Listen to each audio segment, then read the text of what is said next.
नमस्कार दोस्तों, मैं आर्यन शर्मा और आप लोग देख रहे हैं आर्यन ऑनलाइन क्लासेस। तो फ्रेंड्स, आज की इस वीडियो में हम लोग बात करने वाले हैं class 10 Sanskrit model question paper 2022। इसमें टोटल प्रश्नों की संख्या है 40 और 1 से लेकर 40 तक के जितने भी प्रश्न है बहुत ही ज्यादा महत्वपूर्ण है, जो कि आपके बोर्ड परीक्षा में पूछे जा सकते हैं। तो भैया हो जाओ तैयार।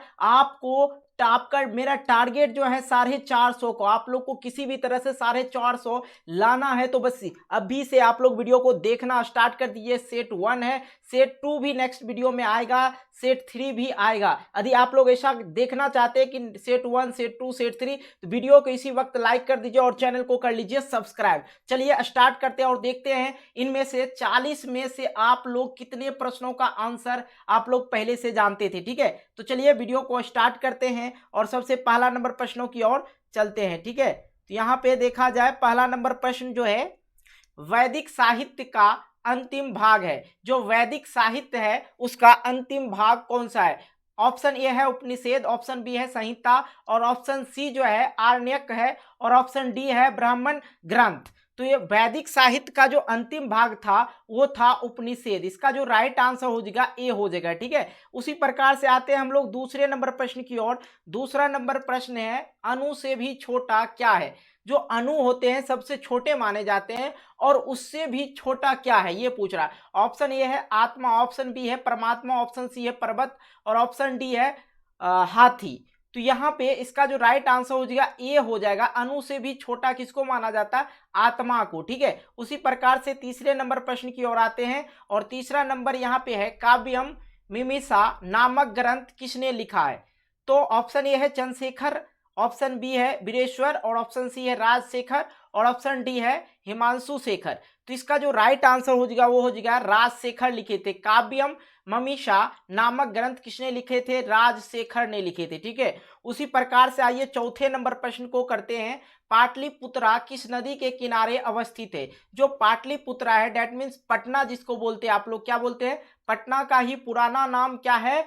पाटलिपुत्रा है। ठीक है, तो पटना जो है या बोलिए पाटलिपुत्रा किस नदी के किनारे अवस्थित है, मतलब बसा हुआ है? यमुना, गंगा, ब्रह्मपुत्र और सोन। तो आप लोग को इस चारों ऑप्शन में से बताना सही कौन सा हो जाएगा। मैं आपको जानकारी के लिए बता दूं, गंगा नदी के किनारे बसा हुआ है पटना। ठीक है, और आपको बता दे पटना से हाजीपुर से जो एक पुल गुजरती है, गांधी सेतु पुल जिसको बोलते हैं, गांधी सेतु पुल। ठीक है, ये जो पुल है इधर इस साइड पटना है और इस साइड क्या है? हाजीपुर।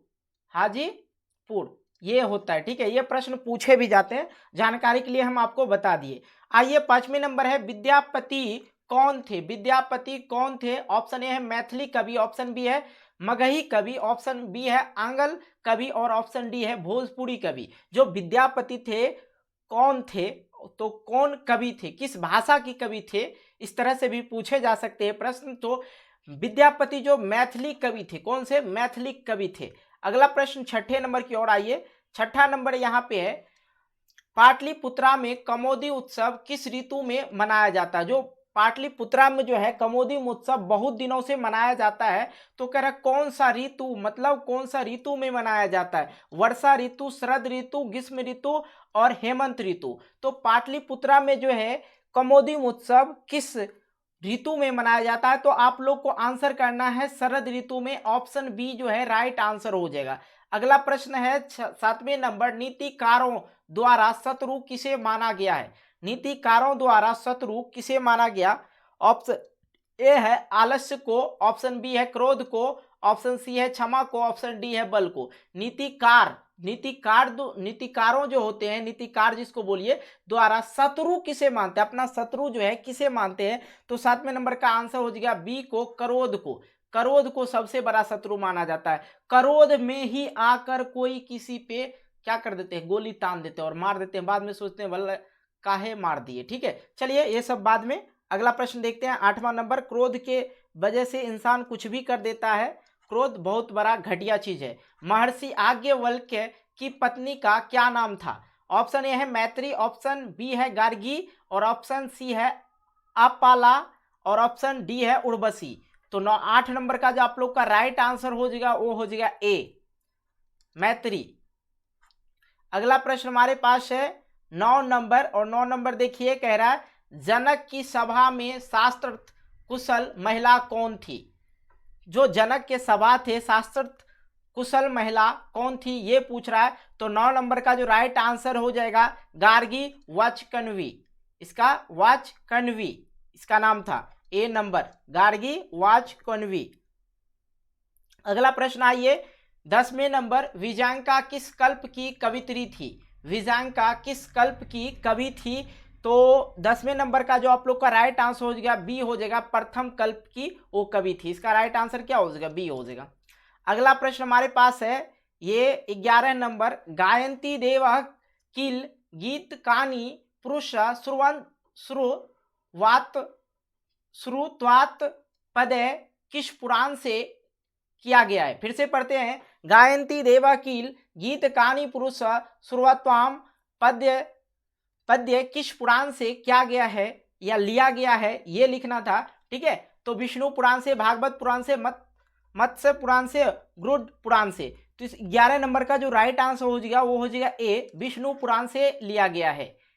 अगला प्रश्न हमारे पास है, संस्कारों की संख्या कितनी होती है।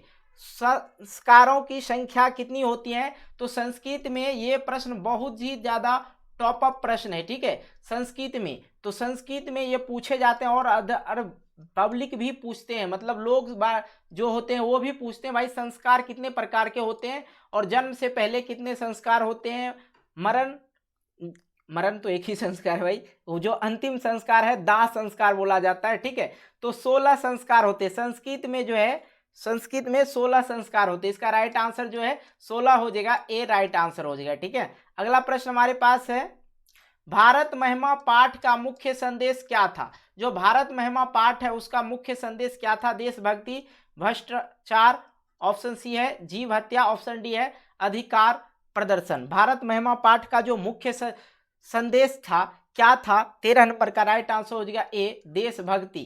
ठीक है, अगला प्रश्न हमारे पास है 14 नंबर, गोदान किस संस्कार का मुख्य कर्म है। गोदान जो है किस संस्कार का मुख्य कर्म है। 14 नंबर का राइट आंसर हो जाएगा सी, केशांत।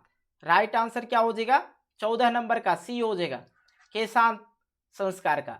अगला प्रश्न आइए, अगला प्रश्न हमारे पास है 15 नंबर, परम तृप्ति किससे मिलती है। परम तृप्ति किससे मिलती है। ऑप्शन ए है विद्या, ऑप्शन बी क्षमा, ऑप्शन सी जो है अहिंसा और ऑप्शन डी जो है धर्म से।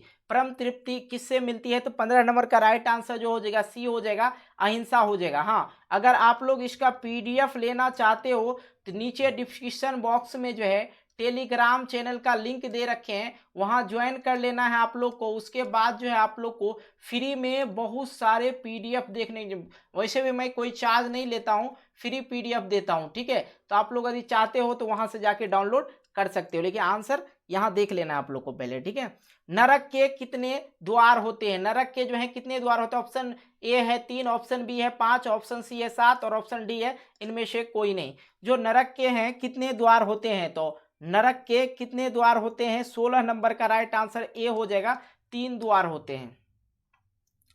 ऑप्शन ए है कर्मवीर कथा का नायक कौन है। कर्मवीर कथा का नायक कौन है। ऑप्शन ए है राम प्रवेश राम, ऑप्शन बी है राम अवतार शर्मा, ऑप्शन सी है प्रहलाद उपाध्याय और ऑप्शन डी है महावीर सिंह। कर्मवीर कथा के जो नायक थे कौन थे, मेन लीड जो है कौन कर रहे थे। इसका जो राइट आंसर हो जाएगा ए हो जाएगा, राम प्रवेश राम। अगला प्रश्न हमारे पास है 18 नंबर, छात्रों का तप क्या है। अध्ययन, आलस, ऑप्शन सी क्रोध, ऑप्शन डी क्षमा। जो छात्रों का तप क्या है यदि पूछे तो आप लोग को क्या कहना, अध्ययन। ठीक है, अध्ययन करते हैं छात्र, ठीक है, वही हुआ उनका तप करना। ये आलस करेंगे तो कभी नहीं कुछ कर पाएंगे, क्रोध करेंगे तो और नहीं, क्षमा तो बिल्कुल नहीं। तो ये सवाल गलत हो जाएगा, ये सही है। अगला प्रश्न हमारे पास है टॉप अप क्वेश्चन, बहुत ही ज्यादा वीवीआई क्वेश्चन है कि स्वामी दयानंद के द्वारा आर्य समाज की स्थापना कब हुआ था। और ये प्रश्न जो है सोशल साइंस में भी पूछा जाता है। ठीक है, याद रखेंगे, स्वामी दयानंद के द्वारा आर्य समाज की स्थापना कब हुआ था। तो इसका जो राइट आंसर आप लोग को करना है 19 नंबर का, वो हो जाएगा बी, 1799 ईस्वी में। क्या वो 1799 ईस्वी में, इसका राइट आंसर सी हो जाएगा। अगला प्रश्न हमारे पास है विजयानंद बिरजानंद किसके गुरु थे? बिरजानंद किसके गुरु थे? ऑप्शन ए है Swami Dayanand, option B Swami Vivekananda, option C मह और ऑप्शन डी गौतम बुद्ध। तो 20 नंबर का जो आप लोग का राइट आंसर हो जाएगा वो हो जाएगा ए नंबर स्वामी दयानंद के। क्या हो जाएगा? स्वामी दयानंद के। तो यहाँ पे मैंने इस प्रश्न का गलत आंसर कर दिया 19 नंबर का। इस चीज़ को इग्नोर करना है, ज़्यादा आप लोग इस चीज़ को नहीं करेंगे, ठीक है। यहाँ पे मैं सुधार कर देता हूँ। जो स्वामी दयानंद के द्वारा आर्य समाज का जो स्थापना हुआ था 19 नंबर में, इसका राइट आंसर बी हो जाएगा। 1875 ईस्वी में हुआ था, ठीक है, 1875 ईस्वी में, ठीक है। इस चीज़ को आप लोग ठीक कर लेंगे, बाकी कुछ नहीं था, हम गलती से ये सी मार दिए, ठीक है। चलिए अगला प्रश्न हम लोग कर लेते हैं। क्या है? 21 नंबर, स्वामी दयानंद के परिवार किसका उपासक थे? शिव का, विष्णु का, ब्रह्मा का, नारद का। तो 21 नंबर का जो आप लोग का राइट आंसर हो जाएगा वो हो जाएगा ए शिव का। अगला प्रश्न हमारे पास है 22 नंबर, और 22 नंबर है कि मंदाकिनी वर्णनम किस पाठ ग्रंथ से संकलित है? मंदाकिनी वर्णनम किस पाठ से संकलित है? ऑप्शन ए है रघुवंशम, ऑप्शन बी है कुमार संभवम, ऑप्शन सी है वाल्मीकि रामायण, ऑप्शन डी है रामचरितमानस। तो 22 नंबर का राइट आंसर सी हो जाएगा, वाल्मीकि रामायण, ठीक है। इसका राइट आंसर सी हो जाएगा।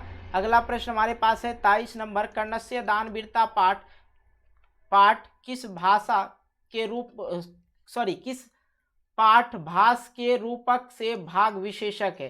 कर्णस्य जो दानवीरता था किस पाठ के भास के किस रूपक का भाग विशेषक है? ऑप्शन ए है कर्णभारम, ऑप्शन बी जो है स्वप्न वास वदतम, ऑप्शन डी जो है उरुभडम और ऑप्शन डी जो है महाभारत। तो 23 नंबर का राइट आंसर ए हो जाएगा कर्णभारम। जो कर्णस्य दानवीरता पाठ भास के किस रूपक का भाग है? तो कर्णभारम का। कर्णस्य दानवीरता पाठ का जो है पाठ, कर्णस्य दानवीरता जो पाठ है, कह रहा किस रूपक का भाग विशेष भाग है? तो कर्णभार का, ठीक है। चलिए अगला प्रश्न हम लोग देखते हैं 24 नंबर, राष्ट्रों के बीच द्वेष का क्या कारण है? राष्ट्रों के बीच द्वेष का क्या कारण है? तो दूसरे राष्ट्र का उत्कर्ष, ठीक है। अगला प्रश्न हमारे पास है वैर से वैर का शासन क्या है? वैर से वैर का शासन क्या है? तो 25 नंबर का जो आप लोग का राइट आंसर हो जाएगा वो हो जाएगा बी असंभव, बी नंबर। अगला प्रश्न हमारे पास है 26 नंबर, विजांका का समय क्या है? विजांका का समय क्या है? तो 8वीं समय है सदी, 8वीं सदी। अगला प्रश्न है परपीड़न किस लिए होता है? परपीड़न जो है किस लिए होता है? ऑप्शन ए है पुण्य के लिए, ऑप्शन बी है पाप के लिए, ऑप्शन सी नाश के लिए, ऑप्शन डी धर्म के लिए। तो 27 नंबर का राइट आंसर हो जाएगा बी, परपीड़न किसके लिए होता है? पाप के लिए होता है, ठीक है। आइए 28 नंबर, कर्मवीर कथा पाठ में किसकी कथा है? कर्मवीर जो पाठ है, कर्मवीर कथा पाठ जो है उसमें किसकी कथा है ये पूछ रहा है। तो इसका राइट आंसर हो जाएगा राम प्रवेश राम का, ए नंबर। अगला प्रश्न हमारे पास है 29 नंबर, भिखन टोला गांव कहाँ है? भिखन टोला गांव कहाँ है?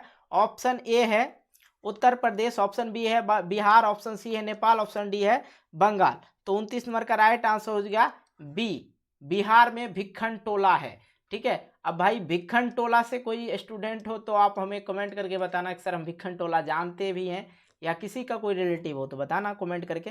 और भाई आप लोग वीडियो को लाइक नहीं करते हो इसलिए हम थोड़ा डिमोटिवेट हो जाते हैं, तो भाई इस वीडियो को लाइक ज़रूर करना है, और चैनल पे नए हो चैनल को सब्सक्राइब ज़रूर कर लेना, क्योंकि आप लोग के लिए एक से एक इम्पॉर्टेंट और VVI वीडियो जो है मैं डेली अपलोड करते रहता हूं, तो इसलिए आपको से कोई मिस ना हो जाए, इसलिए चैनल को सब्सक्राइब करके नोटिफिकेशन बेल को प्रेस करके ऑल कर लेना है, ठीक है। इतना काम आप लोग को करना है, कहीं कोई दिक्कत नहीं है। अब देखिए स्वामी दयानंद का जन्म किस गांव में हुआ था? ऑप्शन ए है कंटारा, ऑप्शन बी है कटरा, ऑप्शन सी जो है टंकारा, ऑप्शन डी जो है भिखन टोला। तो 30वें नंबर का जो राइट आंसर हो जाएगा 30 नंबर का सी हो जाएगा टंकारा, ठीक है। अगला प्रश्न हमारे पास है 31 नंबर, स्वामी दयानंद का जन्म किस परिवार में हुआ था? 31 नंबर का राइट आंसर हो जाएगा कर्म कांडी। इसका जो राइट आंसर हो जाएगा डी नंबर हो जाएगा कर्म कांडी। अगला प्रश्न हमारे पास है 32 नंबर, मंदाकिनी वर्णम पाठ किस ग्रंथ से संकलित है? तो 32 नंबर का जो आप लोग का राइट आंसर हो जाएगा रामायण से। किससे? रामायण से। अगला प्रश्न हमारे पास है चित्रकूट, 33 नंबर, चित्रकूट स्थित चित्रकूट स्थित गंगा का वर्णन किस पाठ में हुआ था? तो ऑप्शन ए है कर्णस्य दान वीरता, ऑप्शन बी है व्यग्रपथिक कथा, ऑप्शन सी है मंदाकिनी वर्णनम, ऑप्शन डी है भारत महिमा। ठीक है, चलिए 33 नंबर का राइट आंसर हो जाएगा सी मंदाकिनी वर्णनम। अगला प्रश्न हमारे पास है व्यग्रपथिक कथा हितोपदेश के किस भाग से संकलित है? ऑप्शन ए है सहजवेद, ऑप्शन बी है विग्रह, ऑप्शन सी है संधि, ऑप्शन डी जो है मित्र लाभ। ठीक है, तो 34 नंबर का राइट आंसर जो हो जाएगा डी हो जाएगा इसका राइट आंसर। अगला प्रश्न है इंद्रम सर्वकंडनम गृहताम यह उक्ति किसकी है? इंद्रम सर्वकांडनम गृहताम यह युक्ति किसकी है? तो 35 नंबर का जो राइट आंसर हो जाएगा वो हो जाएगा ए बाघ। अगला प्रश्न हमारे पास है 36 नंबर, शुक्र ने कर्ण से छल पूर्वक क्या ले लिया? शुक्र ने कर्ण से छल पूर्वक क्या ले लिया? ठीक है, शुक्र। तो मैं आपको बता दूं ये जो थे कुंडली, उसके कर्ण का जो है कर्ण के पास क्या था? कर्ण के पास एक ऐसा कवच था, यदि वो कवच पहन के वो रहता तो कभी उसको कोई नहीं मार सकता था। ठीक है, तो उसके कर्ण के पास जो था कवच और कुंडल दोनों था, तो ये शुक्र जो था शुक्र वो मांग लिया था। इसका राइट आंसर जो है सी हो जाएगा। अगला प्रश्न हमारे पास है 37 नंबर, इंद्र किस रूप में कर्ण से इंद्र किस रूप में कर्ण के समक्ष आया? ऑप्शन ए साधु, ऑप्शन बी पाचक, ऑप्शन सी दाता, ऑप्शन डी ब्राह्मण। तो 37 नंबर का जो राइट आंसर हो गया डी हो जाएगा, ब्राह्मण के रूप में आया, समक्ष आया था, आगे आया था।